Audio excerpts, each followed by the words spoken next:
बच्चों, आपके पाठ्य पुस्तक का तीसरा पाठ हमने पढ़ा था, जिसका शीर्षक था नादान दोस्त। नादान मीन्स ना समझ, ना समझ दोस्त। इसके लेखक मुंशी प्रेमचंद्र जी है।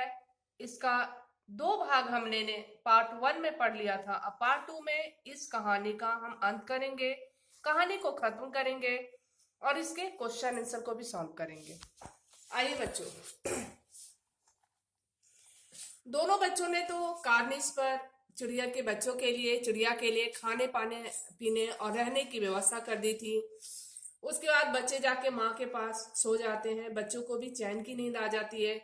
एकाएक जब 4 बजे श्यामा की नींद टूटती है तो दौड़ी ही फिर कार्निस के पास पहुंचती है और वहां टोकरी का पता नहीं होता। अंडे नीचे गिरे थे और चारों अंडे टूट चुके थे।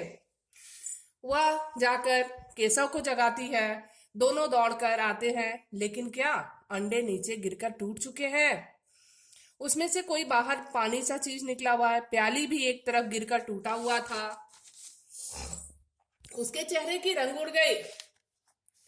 उसके चेहरे की रंग उड़ गई। श्यामा ने पूछा, बच्चे कहाँ गए? केशव कहता है, अंडे फूट गए पगली, अब इसमें से बच्चे कहाँ निकलेंगे।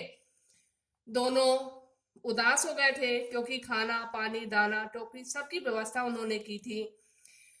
तभी माँ उनसे पूछती है, तुम दोनों धूप में क्या कर रहे हो? श्यामा ने कहा, अम्मा जी चिड़िया के तो अंडे टूट गए।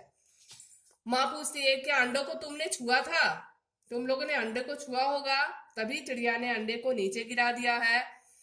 श्यामा को अब भैया पर जरा तरस आया। उसी ने कहा, शायद अंडों को भैया ने ही ठीक से नहीं रखा था, इसलिए अंडे नीचे गिर गए। उसने माँ को बता दिया कि हम लोग कार्निस पर प्याले में पानी दाना और टोकरी से उसका घोंसला बनाकर रख दिए थे।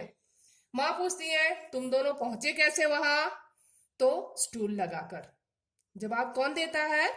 श्यामा कहती है, अम्मा टूल लगाकर भैया उस पर चढ़े थे और मैंने टूल को पकड़ रखा था। माँ केशव को डांटती है, लेकिन केशव बिल्कुल भीगी बिल्ली बना वहां खड़ा रहता है।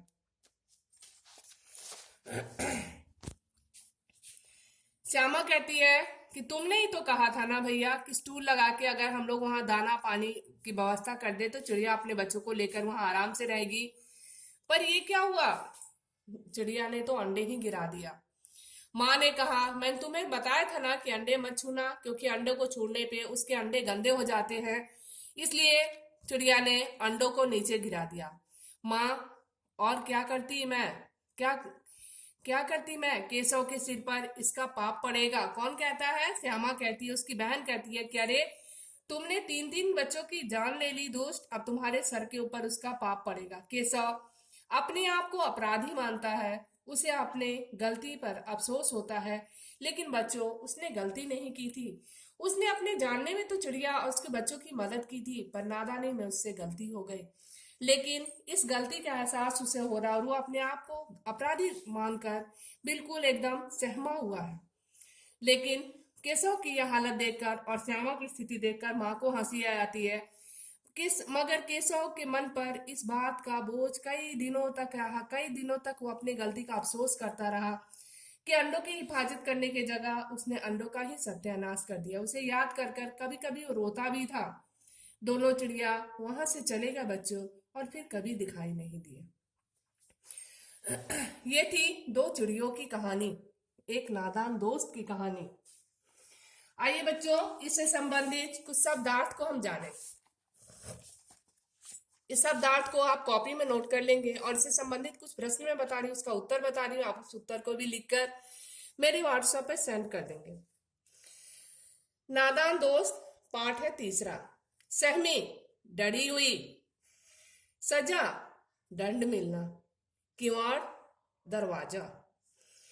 ताकने यानी देखने। मोहब्बत, प्यार। फैसला, निर्णय। आप किसी चीज का निर्णय लेते हैं, कोई जो फैसला करते हैं वो है निर्णय। कसर, गलती। सत्यानाश, सब कुछ बर्बाद होना। तरस आना, दया आना। स्वर, आवाज। थमा दी, पकड़ा दी। बच्चों ये थे इस पाठ से संबंधित शब्दार्थ। अब आइए इसका क्वेश्चन आंसर प्रश्न उत्तर को भी हम जान लें। और प्रश्न उत्तर को मैं समझा रही हूँ, इसे आप अपने पाठ्य पुस्तक में लिखेंगे। अंडों के बारे में केशव और श्यामा के मन में किस तरह के सवाल उठते थे, वे आपस में किस तरह का सवाल जवाब करते थे, अपने दिल को किस तरह तसल्ली दिया करते थे, ये देखिए।